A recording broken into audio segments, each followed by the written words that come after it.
If you're anything like me and sleep has been a constant struggle in your life, from falling asleep to staying asleep to getting enough sleep, then you probably have insomnia.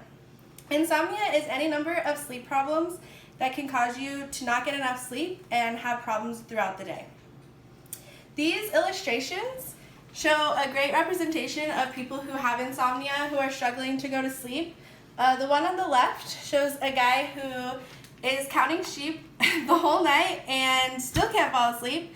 And the one on the right shows somebody who's constantly thinking about how much time they have left to sleep before they have to wake up and go to work or school or anything in their daily life. I've always struggled my entire life falling asleep, but I didn't really know anything about insomnia or how to deal with it for a long time.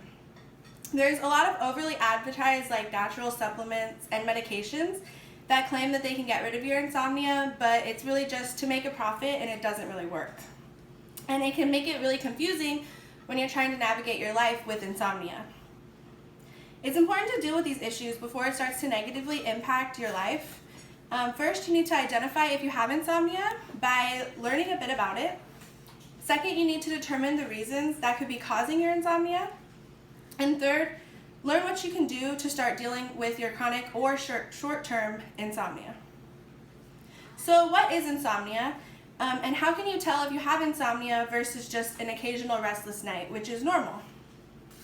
According to the Gill Encyclopedia of Medicine, insomnia is defined as the inability to obtain an adequate amount of quality of sleep.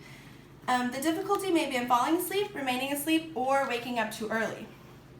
It's different for everybody, but if you have any of these signs or a combination of them, then you probably have insomnia.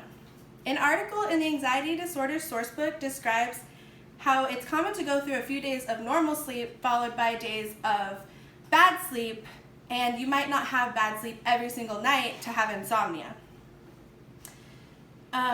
If it's a chronic occurrence lasting at least 3 months, you definitely should start working to deal with your insomnia because it will start affecting your life. It can lead to many problems in life, including drastically lowering your quality of life, leaving you feeling tired, fatigued, or not refreshed throughout the day, and causing emotional stress and negativity that will affect your entire life. After you identify if you suffer from insomnia, the next step is finding your underlying causes. There's an extensive list of causes for insomnia.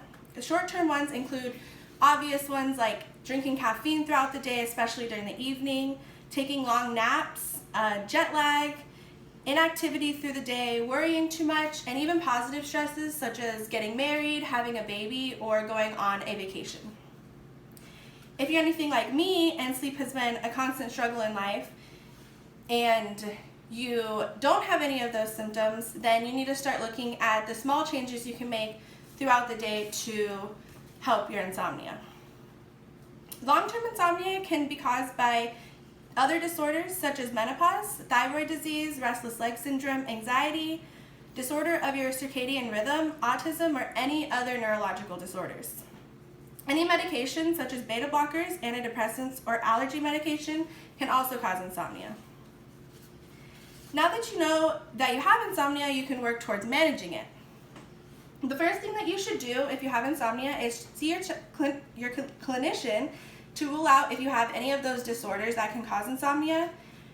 Then check any of your medications that you're taking, and if you do have ones that are causing insomnia, find alternatives or get sleeping pills. If you're like me and the 3 million others that suffer from insomnia without having any of those, then there's small changes in your lifestyle that you can make, such as cutting out caffeine, eliminating stress through counseling, meditation, or finding relaxing hobbies.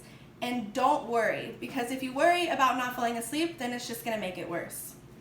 If you do suffer from insomnia, don't ignore it. Get help and ask people around you what they do, because there's probably people you know that also suffer from it. And learn what works for you. You don't have to let your insomnia take away your happiness. Thank you.